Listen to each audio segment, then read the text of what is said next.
Okay, so let's unpack this.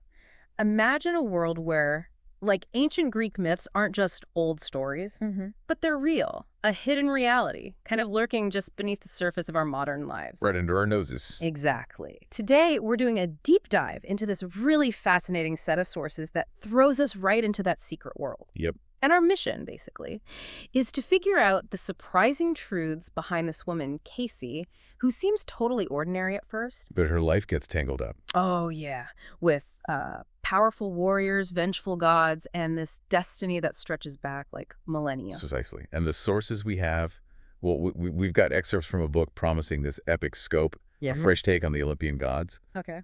But also publisher's notes talking about a risk-free guarantee for a paranormal romance. Ah, okay. So a mix. Exactly. It signals right away we're getting this unique blend, familiar, fantastical, starts mundane, then bam, mythology crashes in. And it really does crash in. So we start with Casey Simopolous. She's juggling owning a bookshop and working as a server. Right, at this place called X-Scream, a strip club. Yeah, and the sources really set the scene. Her night is just awful. She wants to bash her brain against a wall. Dealing with those frat boys. Oh, yeah, the blonde frat boy wannabe demanding drinks. And the sound, heavy bass echoed, vibrating the floor, sloshing her brain against her skull. Sounds intensely unpleasant. It sounds like a total headache of a night. And then everything changes. Right. That everyday grind makes his entrance just so dramatic. This mysterious guy. That contrast is huge. Totally. His presence is just overwhelming. The source says huge, easily 6.5 feet tall, 250 pounds of solid muscle. Wow. Legs like tree trunks, chest so wide it's all she sees. And his face, described as a Greek god. Straight up Greek god. Yeah. Olive skin, shoulder-length hair, the color of midnight, black as sin, the eyes. Yeah. But the really weird part, What's that? Casey feels this instant recognition. It says, like, he recognized her but couldn't place her. Yeah. It's unsettling, you know, hints at something way deeper. That scene is so powerful. It shifts everything so fast. His appearance is brief, but man, it has impact. Definitely. He shuts down those frat boys with just a look, a withering look that could have turned flesh to stone. Oof. Intense. And then how he handles Casey, turns her as if she weighed no more than a feather. What is it about that moment that just throws her off so much, makes her curious? Well, it's the sheer power, isn't it? It's effortless. He's not just big. He moves with this dangerous grace. Right. And that look isn't just anger. It feels like something more, something not quite human. Okay. For Casey, who's used to dealing with everyday messy stuff, seeing someone command a room, command her so easily, it's a total shock to her system. A reality check. Yeah. The first real clue her world's about to flip upside down. And this guy, Theron, is right at the center of it. And he doesn't stay gone long. She runs into him again, but this time it's much worse. Yeah, bad situation. She finds him in a parking lot, badly wounded. She thinks it was wolves at first. But it wasn't wolves. No. Something far more terrifying. And she just reacts, takes him home to her place. Effectively, yeah. Sets up this really strange, kind of intimate rescue scenario. In her bed, no less. Creates a weird bond right off the bat, doesn't it? Absolutely. And the healing. Also super strange. He asks for fresh lavender. Lavender, okay. Which she has to boil and put on these awful wounds. And her old home ec skills actually help her stitch him up. You never know when home ec will save a Greek warrior. Right. Methodical stitches, remembering her teacher. But here's the really wild part. Theron has this ability. Elencho. Elencho? What's that? It's like mind control. He tries using it on her. Tries to make her believe a car hit him. Oh, wow. To cover things up. Yeah, but here's the kicker. She resists it. She does. Completely, which is a massive clue about her own hidden nature, something even she doesn't know about yet. A latent power. Okay, so while she's dealing with that whole situation, another interesting character pops up, Nick Blades. Seems like part of her normal world at first glance, right? Biker, regular at X-Scream.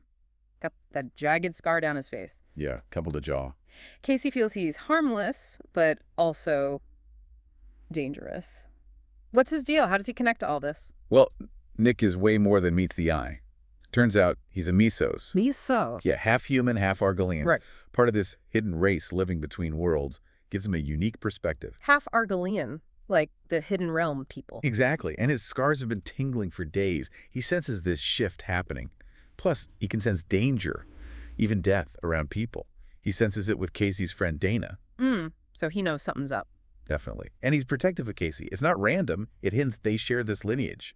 That maybe Casey's a Mythos too. His awareness early on shows things are heating up in that hidden world. And boom, just like that, her world shatters. Theron finally spills the beans, reveals who he is, reveals Argolean exists. The hidden realm Zeus made for hero descendants. Yeah. Can you imagine hearing that? Greek heroes are real, you're connected to them, especially when she felt like she never connected with anyone. How does she even process that? Got to be world-breaking, right? Yeah. A total reality shift. And Theron basically gives her and us this whole new dictionary to understand it all. Okay, break it down for us. So first, the Argoleans. That's the race from the heroes in the hidden place. Got it. Among them, you have the Argonauts. These are the elite warriors like Theron. Eternal guardians, descended directly from guys like Heracles, in special forces. Hey, Argonauts. Powerful. Then the bad guys, sort of. The demons, beasts from the underworld. They're Atalanta's army. Demons. Nasty. Yeah. And then, like you said, the Mythos. Half human, half Argolean. Like Nick. And spoiler, like Casey. Right. But here's a really interesting bit about the Argonauts. They're trained hardcore to suppress their human emotions. Vulnerability? Nope. Trained not to feel. Why? Duty. Focus. But it creates this amazing tension, For Theron especially, that whole struggle between duty and, well, being human. It's classic stuff. And if that wasn't enough, Casey starts developing powers herself. Right, for hindsight. It comes as these intense visions, flashes of the past when she touches people. Yeah, like seeing Theron's father die way back in the American Civil War. Whoa. Or experiencing this brutal demon attack on another family, Marissa's family.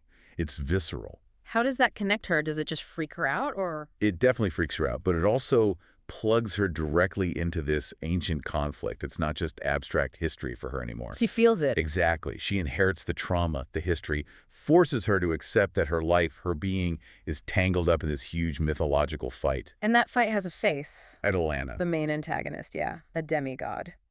Ages ago, traded her soul to control the demons. Yikes. What's her goal? Revenge against the Argonauts, basically. Yeah. And she wants the throne of Argolean. Key part of her plan.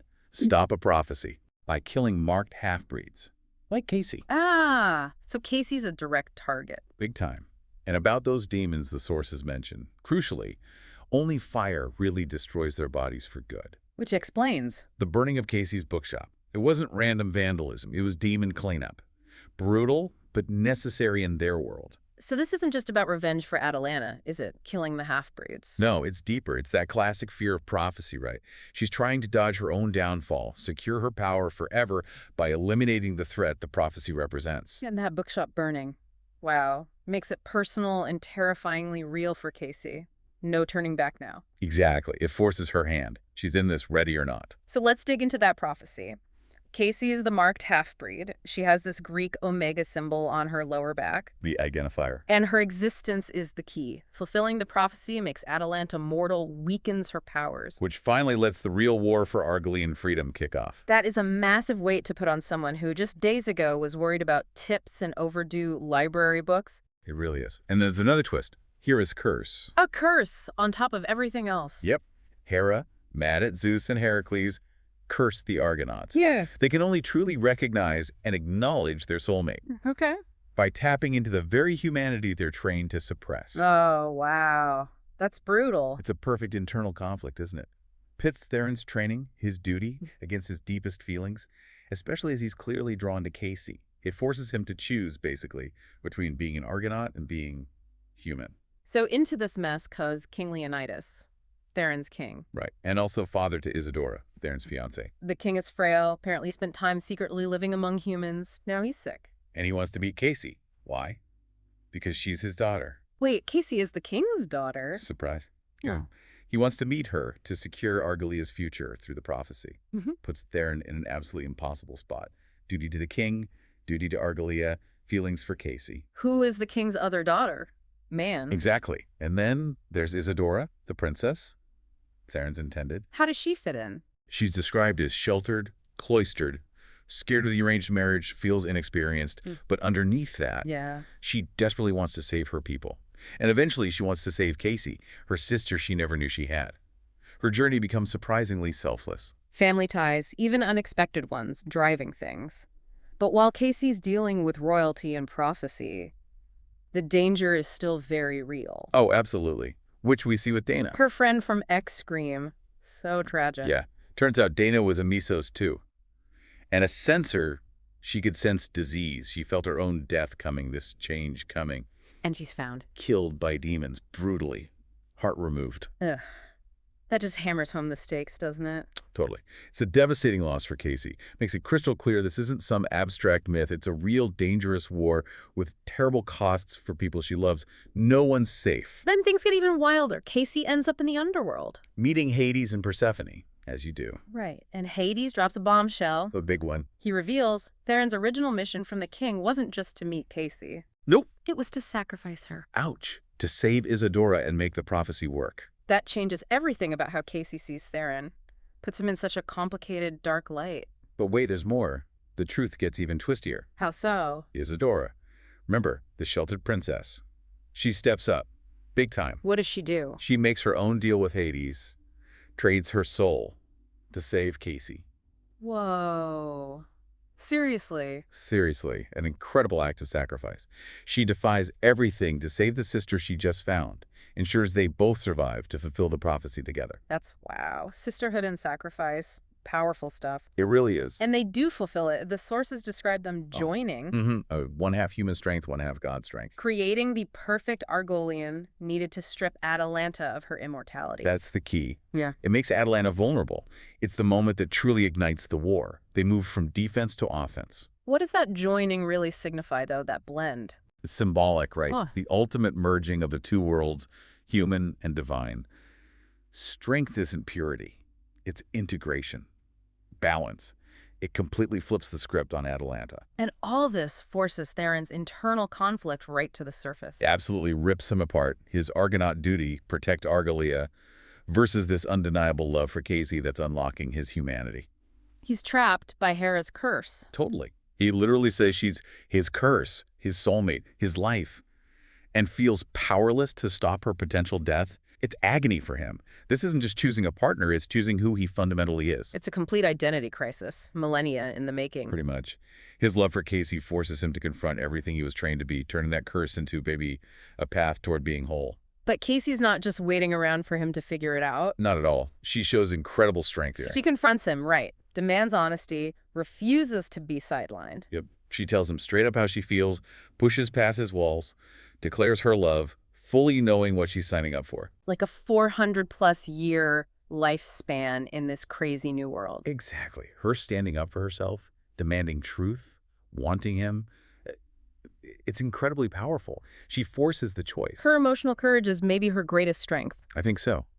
It pushes Theron to make a choice based on his heart, not just his programming.